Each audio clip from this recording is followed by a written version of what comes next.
जय श्री श्याम प्यारे बच्चों, स्वागत है आप सभी का दोबारा से आपके अपने YouTube channel Saraswati Educare centre पर।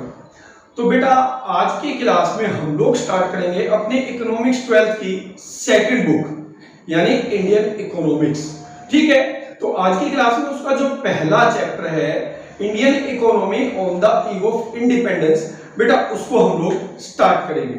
ठीक है, देखिए नाम है Indian economy on the eve of independence, but इस पूरे चैप्टर में आपको ज्यादातर ये बताया गया है कि भाई अंग्रेजों के टाइम पर उन्होंने हमारी इकोनॉमी के साथ क्या क्या किया, यानी हमारी एग्रीकल्चर सेक्टर में क्या क्या चेंज किया, हमारा जो इंडस्ट्रियल सेक्टर था उसको कैसे उन्होंने चेंज कर दिया, साथ साथ जो फॉरेन ट्रेड है, डेमोग्राफिक प्रोफाइल है, उसकी क्या कंडीशन थी, उसका क्या स्टेटस था।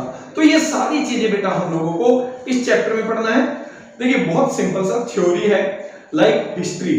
ठीक है, तो स्पेसिफिक चीज क्या है कि लैंग्वेज को लेके कोई इशू नहीं है। जैसे कि मैक्रो इकोनॉमिक्स में आपको लैंग्वेज को लेके इशू आता है, माइक्रो इकोनॉमिक्स में आपका इकोनॉमिक्स की लैंग्वेज होती है। ठीक है, तो आपका इंडियन इकोनॉमिक्स में इस तरीके की कोई समस्या नहीं है। तो आई होप आपको ये अच्छे से समझ में आएगा, और अगर समझ में आए, वीडियो अच्छी लगे तो बेटा अपने दोस्तों के साथ जरूर शेयर करें, वीडियोस को लाइक करें, वीडियो पर कमेंट करें, और पहली बार अगर चैनल पर आए हैं तो वीडियो चैनल को सब्सक्राइब भी कर दें। तो स्टार्ट करते हैं बेटा अपना पहला चैप्टर।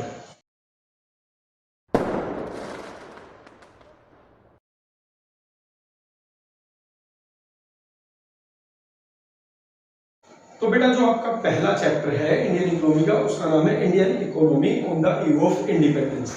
देखिए आपको ये चैप्टर पढ़ना क्यों है इसका समझिए। पहले इस पूरी बुक में हम इंडियन इकोनॉमिक डेवलपमेंट के बारे में पढ़ेंगे कि कैसे इंडियन इकोनॉमी ने डेवलप किया। ठीक है, तो उसके लिए आपको सबसे पहले ये पता होना चाहिए बेटा कि जब हमारा देश स्वतंत्र हुआ था तो उस टाइम पर हमारी कंडीशन कैसी थी, हमें कैसी इकोनॉमी मिली, और उस इकोनॉमी को उठाकर आज हम कहां पर लेकर गए। तो ये पूरा इस बुक में हमें स्टडी करना है। तो इसलिए सबसे पहले आपको इंट्रोड्यूस किया गया Indian economy on the eve of independence. Clear है? तो यहां पर सबसे पहले आपको बताया गया बेटा ओरिजिन ऑफ ब्रिटिश रूल के बारे में। तो जो ओरिजिन ऑफ ब्रिटिश रूल था इट वाज इन 1757। ठीक है, अंग्रेजों ने 190 साल हमारे देश पर रूल किया था बेटा। ठीक है, foundation of British empire was with the war of Plassey. जो प्लासी का युद्ध हुआ था बेटा, बैटल ऑफ प्लासी। ठीक है, वहां से उन्होंने हमारे देश में अपना कदम रखा था, और उसके बाद उन्होंने हमारे देश पर रूल करना ही स्टार्ट कर दिया। ठीक, दूसरा जो इसमें एक छोटा सा पैरा दिया है वो दिया basic purpose of British rules. British rule का जो मेन पर्पस था, बेसिक पर्पस था, वो केवल इंडियन इकोनॉमी को एक्सप्लॉइट करना था। किस लिए बेटा? हमारे रिसोर्सेज को यूज करना था अपने देश के डेवलपमेंट के लिए। ठीक है, उनको एक फीडर इकोनॉमी चाहिए थी। फीडर इकोनॉमी कैसी बेटा? जहां से वो कच्चा माल ले जा सके और अपने देश में बने हुए माल को बेच सके, और उनको एक ऐसी इकोनॉमी मिली जिसका नाम है बेटा इंडिया। ठीक है, तो इंडिया के ह्यूमन रिसोर्सेज को और हमारे नेचुरल रिसोर्सेज को उन्होंने पूरा यूज किया अपने देश के डेवलपमेंट के लिए, और यही इनका बेसिक पर्पस था। तो बेटा अब बात करेंगे अपने सेकंड पॉइंट की। सेकंड पॉइंट है low level of economic development under colonial rule. यानी ये क्या बता रहे हैं बेटा? कॉलोनियल रूल मतलब ब्रिटिश रूल्स। ब्रिटिश रूल के दौरान हमारे देश का low level of economic development यानी निम्न आर्थिक विकास, इसका अभिप्राय है कि जब तक अंग्रेजों ने हमारे देश पर रूल किया, ठीक है, हमारे देश का बहुत निम्न, ठीक है, डेवलपमेंट हुआ, बहुत लो डेवलपमेंट हुआ। ठीक, यहाँ पर कॉलोनियल रूल का मतलब क्या होता है बेटा? कॉलोनियल रूल में देखिए, कॉलोनियल में दो कंट्रीज होती है। एक होती है रूरल कंट्री।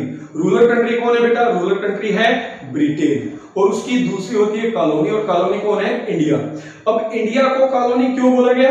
क्योंकि कॉलोनी वो होती है जिसपे बेटा रूरल कंपनी के सारे रूल अप्लाई होते हैं। यानी हमारे देश में सारे नियम किसके लागू रखे थे? ब्रिटेन के रखे थे। इसलिए India was a colony for the British. इसलिए बोला गया है low level of economic development under colonial rule. Colonial rule मतलब ब्रिटिश रूल्स। क्लियर? तो कॉलोनियल रूल के दौरान हमारा जो डेवलपमेंट लेवल था वो बहुत लो था। ये जानने के लिए हमें पहले पढ़ना पड़ेगा कि उनके आने से पहले हम लोग कैसे थे। ठीक है, ब्रिटिश के आने से पहले हम लोग कैसे थे। तो सबसे पहले पॉइंट क्या है बेटा, before the advent of British rules, British के आने से पहले हम कैसे थे, प्रोस्पेरियस इकोनॉमी।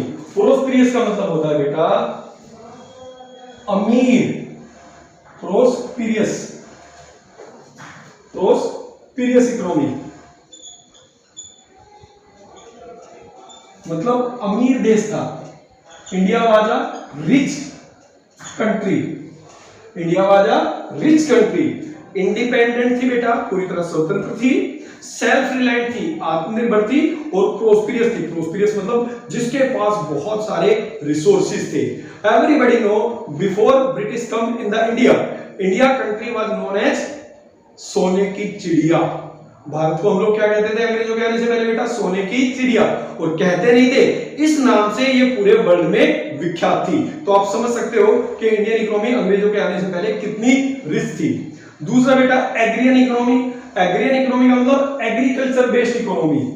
एग्रियन, ये वर्ड थोड़ा आपको याद रखना है बेटा।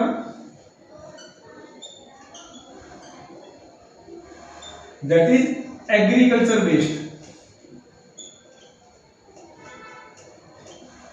Based economy. ठीक है, एग्रीकल्चर बेस्ड इकोनॉमी क्यों कहते थे, क्योंकि जो मेन सोर्स ऑफ लिविंग था बेटा अंग्रेजों के आने से पहले वो हमारा एग्रीकल्चर ही था। एंड 2/3 ऑफ द पॉपुलेशन, कहते हैं कि नियर अबाउट 72%, ठीक है, या उससे ज्यादा पॉपुलेशन उस टाइम एग्रीकल्चर सेक्टर में ही लगी थी, और उससे सोचिए हम लोग कितने रिच थे। तीसरा जो पॉइंट क्या है बेटा, वो दिया है वेल नोन हैंडीक्राफ्ट इंडस्ट्री।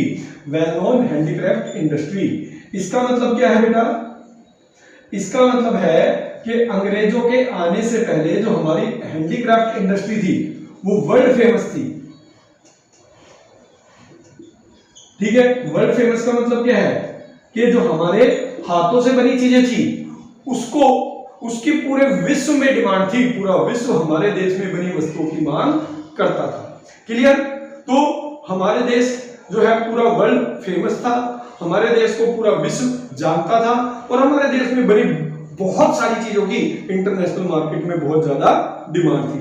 फिर आता है बेटा ब्रिटिश रूल्स, इसके बाद आ गए हमारे देश में अंग्रेज, और फिर वहां से स्टार्ट हुआ बेटा हमारी इकोनॉमी का एक्सप्लोटेशंस।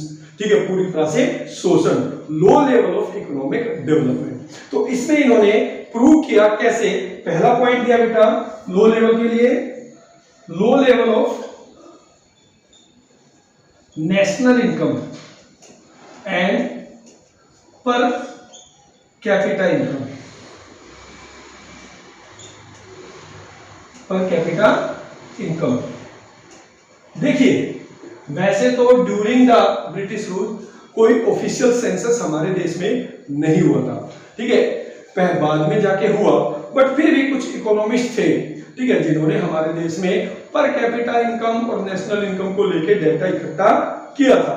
ठीक है, सिंसियर एफर्ट को ब्रिटिश गवर्नमेंट ने नहीं किया, कुछ इंडिविजुअल अटेम्प्ट्स हुए, जिसमें नाम आया बेटा Dadabhai Naoroji, William Digby, फिनलेस रेंस, V K R V Rao and R C Desai, जिन्होंने इंडिविजुअल बेस पर हमारे जीडीपी और पर कैपिटा इनकम को लेकर डेटा इकट्ठा किया।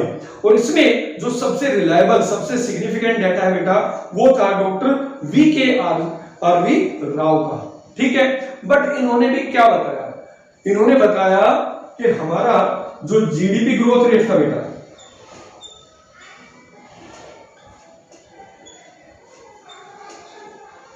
वो केवल 2%, लेस देन 2%, लेस देन 2%, ये लिखेगा। लेस देन 2% का मतलब क्या है कि जितना जीडीपी हर साल बढ़ता है उसका 2% से कम हर साल आपका जीडीपी बढ़ता था। मतलब अगर हमारा जीडीपी इस बार 100 करोड़ है, ठीक है, तो अगले साल केवल 102 करोड़ से कम होगा, यानी 2% से कम ही जीडीपी बढ़ रहा था। और बात करें पर कैपिटा ग्रोथ रेट का,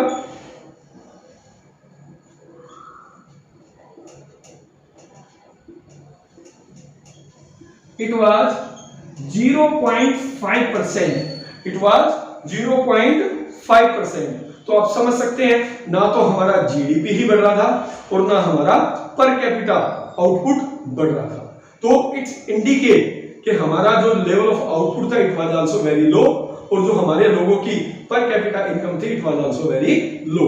ठीक है, तो ये पहला पॉइंट है बेटा regarding GDP and per capita income. अब बात करेंगे अपने एग्रीकल्चर सेक्टर की। देखिए, ब्रिटिश गवर्नमेंट ने जब तक हमारे देश में रूल किया तब तक हमारी इकोनॉमी पूरी तरह से एग्रीकल्चर बेस्ड और रूरल बेस्ड इकोनॉमी थी। हमारे देश के 85% और उससे ज्यादा population was living in the rural area, ग्रामीण क्षेत्रों में रहती थी, और उनकी कंडीशन पूरी तरह से एग्रीकल्चर के ऊपर बेस्ड थी। ठीक है, they were totally based on the agriculture sector. हालांकि इतना ज्यादा प्रोपोर्शन एग्रीकल्चर सेक्टर पे बेस्ड होने के बाद भी हमारी इकोनॉमी जो है फूड ग्रेन्स के लिए दूसरे देशों के ऊपर डिपेंडेंट थी, मतलब we were not self sufficient in the production of food grains, और इतना भी हम प्रोड्यूस नहीं करते थे कि भाई अपनी इंडस्ट्री के लिए अपनी नीड्स को फुलफिल कर सके।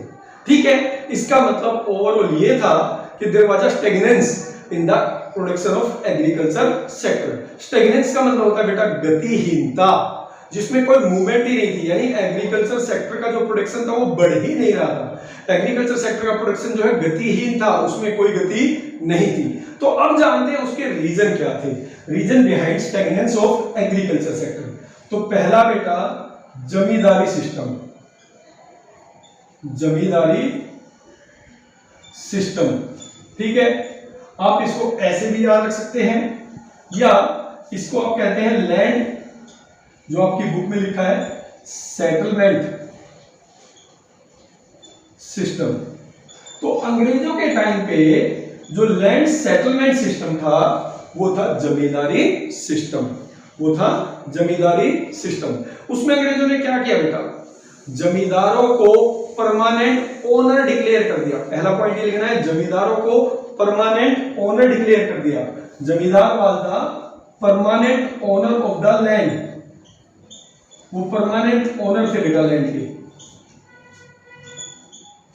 क्लियर है? और जमींदारों को बोला गया कि आपको एक स्पेसिफिक डेट पर गवर्नमेंट को इतना रेंट पे करना है, क्योंकि आप लोग मालिक बनाए हैं किसने, ब्रिटिश गवर्नमेंट ने। तो आप ब्रिटिश गवर्नमेंट की जमीन यूज कर रहे हो, बट उसके बदले आपको क्या देना पड़ेगा, लगान देना पड़ेगा। इन फॉर्म ऑफ लगान आपको एक स्पेसिफिक डेट पर इतना अमाउंट ऑफ रेंट आपको पे करना ही पड़ेगा। दूसरा पॉइंट ये। ठीक है, तीसरी जो अथॉरिटी दी गई बेटा वो ये अथॉरिटी दी गई कि जमींदार कैन चार्ज लगान from the tenants as they wants. किराएदारों यानी किसानों से वो जितना चाहे लगान वसूल कर सकते हैं। गवर्नमेंट की उस पर कोई रेस्ट्रिक्शंस नहीं थी। गवर्नमेंट का कहना केवल ये था, आप चाहे किसानों से कितना वसूल करो, हमें इतना लगान चाहिए इतनी तारीख तक। ठीक है, और इन्हीं सभी चीजों का फायदा उठाकर जमींदारों ने क्या किया, किसानों का जो कि एक्चुअल टेनेंट थे, ठीक है, एक्चुअल फार्मर्स थे, वो क्या बन गए, किराएदार बने बेटा। ठीक है, और उनका पूरी तरह से शोषण किया। ठीक है, वो ईयर आफ्टर ईयर क्या कर रहे थे, रेट ऑफ रेंट यानी लगान की दर जो है वो बढ़ाते जा रहे थे। And those farmers who were not able to pay amount of rent, जमींदार क्या करते थे बेटा, they evict them from the land, उनको जमीन से बेदखल कर देते थे। ठीक है, समझ में आया? तो वो किसान जो जमींदारों को लगान नहीं दे पाते थे, जमींदार उनको जमीन से बेदखल कर देते थे। And now the status of tenants was landless labour, और अब उनका स्टेटस क्या बन के रहेगा बेटा, लैंडलेस लेबर बन के रहेगा। लैंडलेस लेबर का मतलब क्या था, वो ऐसे श्रमिक बन गए जिनके पास खेती करने के लिए जमीन भी नहीं थी। तो ये एक बहुत बड़ा रीजन था हमारे देश में एग्रीकल्चर सेक्टर के स्टैग्नेशन का। क्यों? जमींदारों को केवल अपनी इनकम से मतलब था, गवर्नमेंट को अपने परमानेंट रेंट से मतलब था, but they never make any kind of initiative for the improvement of agriculture sector in India. उन्होंने भारत में एग्रीकल्चर सेक्टर के इंप्रूवमेंट के लिए कोई इनिशिएटिव नहीं लिया, कभी कुछ पैसा इन्वेस्ट नहीं किया। क्लियर है बेटा? दूसरा पॉइंट है commercialisation of agriculture. Commercialisation of agriculture, commercialisation of agriculture का मतलब व्यवसायीकरण। अंग्रेजों के आने से पहले हम लोग बेटा सेल्फ सस्टेंस फार्मिंग कर रहे थे। सेल्फ सस्टेंस का मतलब अपना जीवन चलाने के लिए, अपने परिवार के लिए हम लोग खेती कर रहे थे, अपना भोजन उगा रहे थे हम लोग, ठीक है। बट अंग्रेजों ने क्या किया, वहां यहां पर हमें फोर्स किया, हमारे किसानों को फोर्स किया, ठीक है, बाय पेइंग एडवांस, इवन उन्हें एडवांस दे दिया हमारे किसानों को जबरदस्ती कि आपको इंडिगो की खेती करनी है, आपको इंडिगो की खेती करनी है। इंडिगो का मतलब होता है नील। क्यों?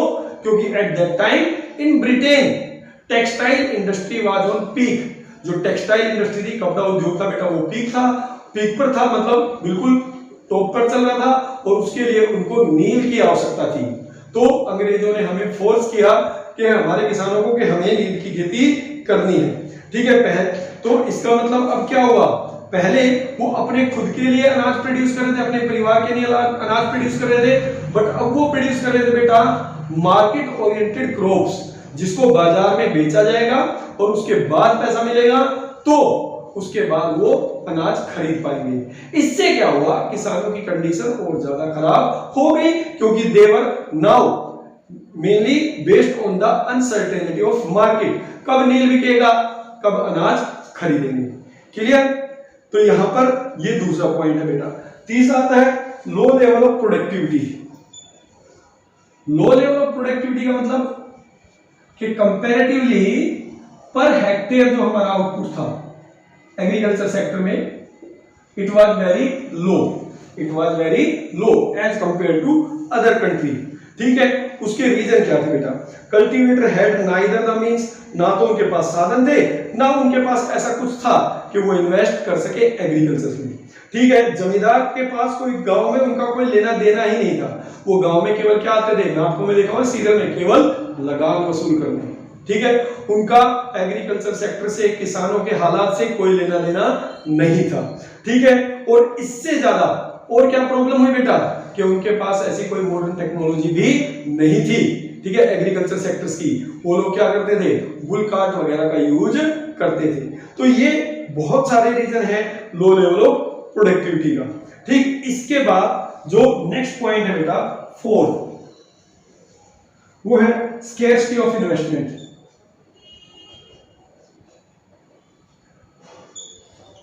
स्केर्सिटी ऑफ इन्वेस्टमेंट का मतलब क्या होता है बेटा, स्केर्सिटी ऑफ इन्वेस्टमेंट का मतलब है कि निवेश का अभाव। निवेश मतलब पैसा लगाना, भैया एग्रीकल्चर सेक्टर में पैसा कौन लगाएगा, ब्रिटिश गवर्नमेंट को कोई लेना देना नहीं था, they don't have any intention to improvement in the agriculture sectors, उनको अपना लगान चाहिए था, ठीक है। जमींदारों को अपनी लग्जरियस लाइफ जीने के लिए किसानों से जो लगान ही वसूल करना था, इससे ज्यादा उनकी कोई इंटेंशन नहीं थी। वो क्या करते थे, केवल किसानों से जितना ज्यादा हो सके लगान रेंट वसूल करते थे, and they were living a luxurious life, ठीक है। किसानों के पास इतना सरप्लस था ही नहीं कि वो एग्रीकल्चर सेक्टर में इन्वेस्ट कर सके। तो ये एक बहुत बड़ा रीजन था हमारे एग्रीकल्चर सेक्टर के स्टैग्नेशन का, कि हमारे पास निवेश के लिए पैसे ही नहीं थे। निवेश कौन करे, स्केर्सिटी मतलब दुर्लभता, कमी, निवेश की कमी थी बेटा, ठीक है। Some farmer change their cropping pattern from food crops to commercial, और large section of tiny and small farmers and sharecroppers neither had resources, वो चाहते थे बट उनके पास ना तो रिसोर्सेज थे बेटा, और ना ही उनके पास टेक्नोलॉजी थी, और ना ही इन्वेस्ट करने के लिए पैसा था, ठीक है बेटा। तो ये सब थे बेटा reason behind stagnation of agriculture sector. अब नेक्स्ट क्लास में हम लोग पढ़ेंगे बेटा अबाउट द इंडस्ट्रियल सेक्टर, कि कैसे अंग्रेजों ने एक पॉलिसी के तहत हमारे इंडस्ट्रियल सेक्टर को भी पूरी तरह से खत्म कर दिया। तो मिलेंगे अपनी नेक्स्ट क्लास में, तब तक के लिए जय श्री राम।